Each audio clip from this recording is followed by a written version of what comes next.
yourself as kind of having helped in this, bringing Persian music back in a certain way, having learned it from a very young age and kept with it? Yes, indeed. I mean, I was lucky because I was born in a musical family. My mother, she sings beautifully, and she also writes poetry, as well as she arranges songs. Sometimes even she composes songs. So according to scientists, you know, from the time you're in the womb of your mother, you hear the vibrations and the sound. And she was a singaholic person. She was constantly singing around the home, whether she was cooking or you know, she had 5 of us in her hands, so we were 5 kids. She had a lot of work to do at home, but she was always singing.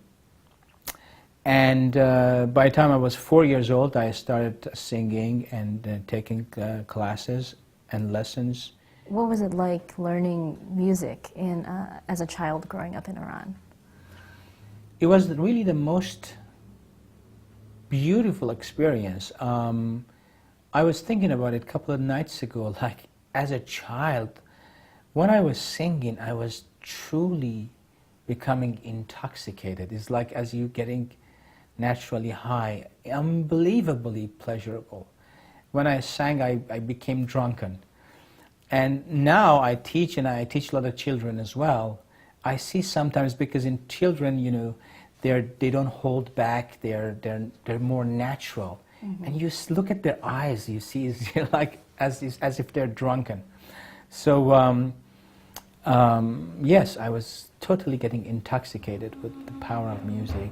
I remember myself when I first time bought a Persian instrument at the age of 13.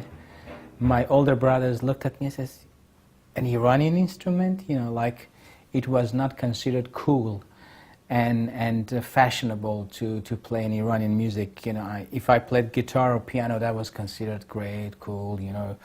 So, but I always had a very strong personality. I knew my, I mean, at the same time I was playing the guitar in Iran already.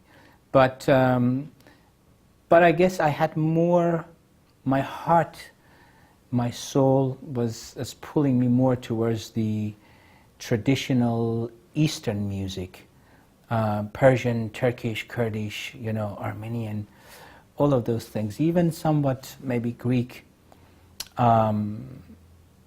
Incidentally, Chinese music is somewhat, there are similarity in closeness. I did not allow neither my brother, even my parents, sometimes my uncles and their friends, to affect me. Despite their mockery, I bought it, I considered it, I played it. And this is, of course, way before the revolution I'm talking about. This is like 13 years prior to the revolution. I wanted to ask you more about your kind of upbringing and your musical background.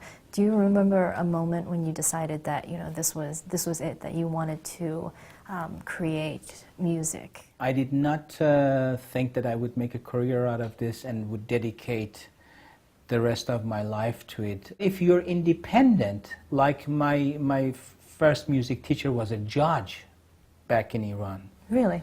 He was a judge, he did not need that, and as a matter of fact, he never took a penny, neither for teaching spirituality, nor for teaching music. He had plenty of money as a judge, and he said, first of all, spirituality is not for sale. And he quoted the word of Jesus. He says, Jesus said, even though that he was Muslim, he says, Jesus said, freely, freely you have received, freely, freely give, is in the Bible. So he said, if spirituality was for sale, Jesus would have charged. So spirituality is not to buy and not to sell. Same thing for spiritual music. So he suggested, you know, and we learned, he never decided for any of us to do anything, but we looked at him as an example. And all his sons are surgeons and doctors. They also greatest musicians in the world. Same thing. So I decided from the age 13 that learn music parallel, but also have a different source of income. So it seems that music is more just a part of your life. Exactly. It's actually a more important part of my life. You know, like you say, it's too precious, too holy, to jeopardize it with materialistic needs and you know, dealing and wheeling. So so I studied to become a micromechanical engineer, and I have another second degree in linguistics, which I used to make a living, and used the first, you know, 15, 20 years, I just use it for internal development, for meditation. But later on, you know, some professional people saw me, including World Music Institute in New York in 1981. That was my first official concert. He discovered me and he invited me, and I didn't see anything wrong with it. So I did what I wanted to do, spiritual music. And ever since '81 till now, almost 28 years, I've been independent, and I do what I believe in. If they like it, God bless them. If they don't like it, still God bless them. But I do what I believe it's right, and I do what I love. So we'll be back in a minute with Amir Vahab and take a look at some traditional Persian instruments.